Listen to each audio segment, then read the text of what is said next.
Hello guys, gagawa po tayo ngayon ng dahon ng ating tulip. At ang mga kakailanganan natin guys ay yung yarn, hook, gunting, at saka yung ating wire.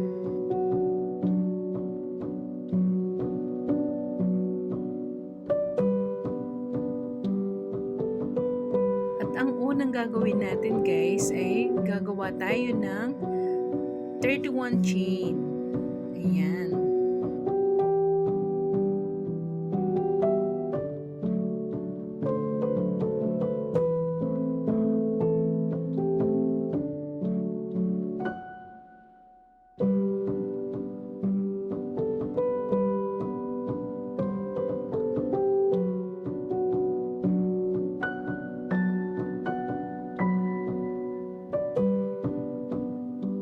Pagkatapos, slip stitch sa pangalawang stitch or chain. At para sa third stitch and fourth stitch, tig-isang single crochet or 1 single crochet, 1 single crochet. Pagkatapos, sa 5th, 6th, 7th stitch ay gagawa tayo ng half double crochet.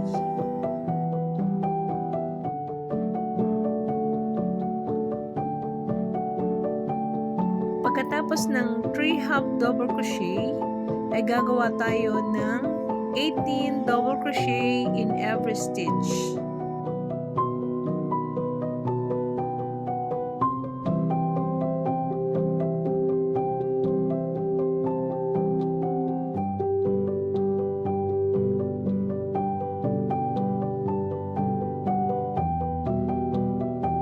Pagkatapos nating magawa yung 18 double crochet, ay gagawa tayo ng 3 half double crochet.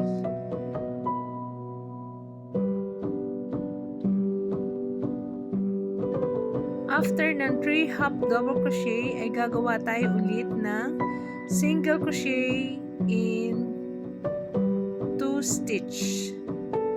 Pagkatapos ay slip stitch sa huling stitch or chain. Pagkatapos niyan, tapos na po yung isang kalahati ng ating dahon, ay ulitin lang po natin yung process dun sa kalahati ulit ng dahon. 1 slip stitch, tapos 2 single crochet in every stitch, tapos 3 half double crochet, pagkatapos 18 double crochet, pagkatapos 3 half double crochet ulit, tapos 2 single crochet and 1 slip stitch. Ayan.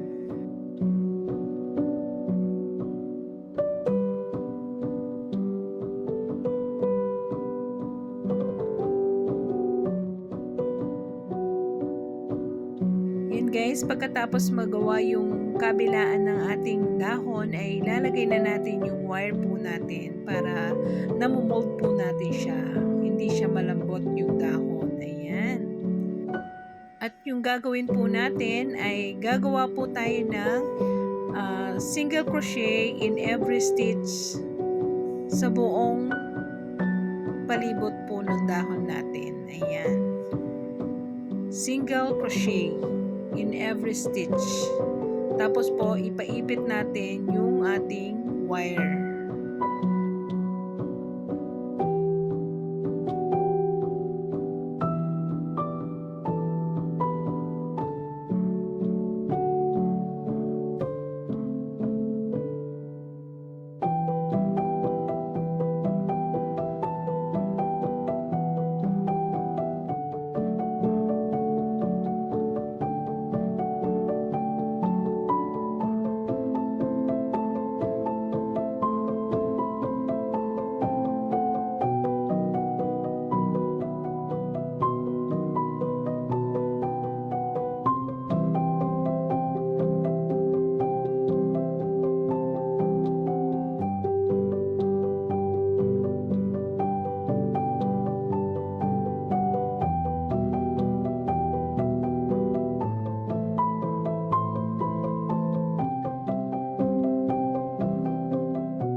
for watching. Pa-follow and subscribe na lang. Thank you.